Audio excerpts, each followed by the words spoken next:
अँटिलिया स्फोटक आणि मनसुख हिरेन हत्या प्रकरणामध्ये मुंबईतल्या विशेष एनआय कोर्टानं आरोप निश्चित केलेले आहेत।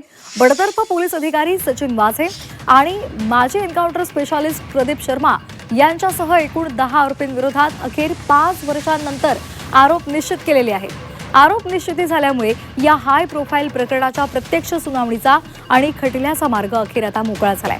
सर्व आरोपींविरोधात बेकायदेशीर कृत्य प्रतिबंधक कायदा आणि भारतीय दंड संहितेच्या विविध गंभीर कलमांखाली खटला चालवला जाणार आहे।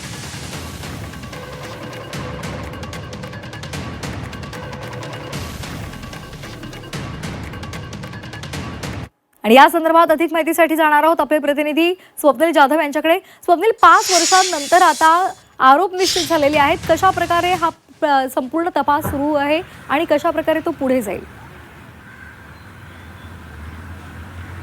नक्कीच एनआयए कडून आता पुन्हा एकदा आरोप निश्चित झालेली आहे। खरं तर मुंबई सत्र न्यायालयामध्ये या संदर्भातील सुनावणी सुद्धा आता होणार एकंदरीत पाहायला मिळते, कारण 5 वर्षानंतर आरोप निश्चिती झाल्यामुळे एकूणच मनसुख हिरेन प्रकरणामध्ये सचिन वाझे, प्रदीप शर्मा यांच्यासह 10 पोलीस अधिकारी आहेत, त्यांच्या अडचणी कुठेतरी वाढताना पाहायला मिळतील। मात्र ज्या वेळेला आरोप निश्चिती झाली तेव्हा या सर्वांकडूनच याचा इन्कार म्हणजे त्यांचे जे आरोप आहेत ते फेटाळण्यात आलेले आहेत। त्यामुळे या संदर्भातील पुढील अपडेटमध्ये महत्त्वाचे काही पुरावे समोर येऊ शकतात आणि त्याचप्रमाणे आपण जर बघितलं तर 5 वर्षाचा बराच मोठा कालावधी हा निघून गेलेला आहे। यानंतर काही टॅम्परिंग जो पुरावे आहेत त्यांच्यासोबत छेडछाड करण्यात येते का, अशा प्रकारे सुद्धा काही माहिती समोर येऊ शकते। एकूणच यामुळे तत्कालीन राज्य सरकार आणि आताच्या राज्य सरकार म्हणजे एकूणच सत्ताधारी आणि विरोधक यांच्यामध्ये सुद्धा आरोप प्रत्यारोप होऊ शकतात, कारण ही हाय प्रोफाईल केस आहे। अँटिलिया समोर जे स्फोटकं ठेवण्यात आली होती तेव्हा उद्धव ठाकरे यांच्या नेतृत्वातील सरकार होतं, यानंतर ते सरकार गेलं, मात्र त्या सरकारवरती काही आरोप सुद्धा झाले होते।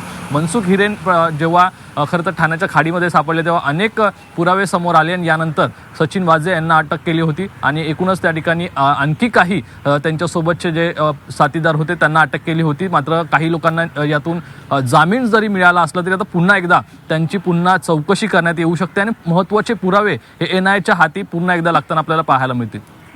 धन्यवाद। त्यामुळे या संदर्भात आता काय कशा पद्धतीने तपास पुढे जातो आणि काय नेमके आणखीन या संदर्भात सुनावणी दरम्यान आरोप केले जातात आणि त्या संदर्भात काय पुरावे दिले जातात हे पाहणं सुद्धा महत्त्वाचं आहे। धन्यवाद दिलेल्या माहितीसाठी।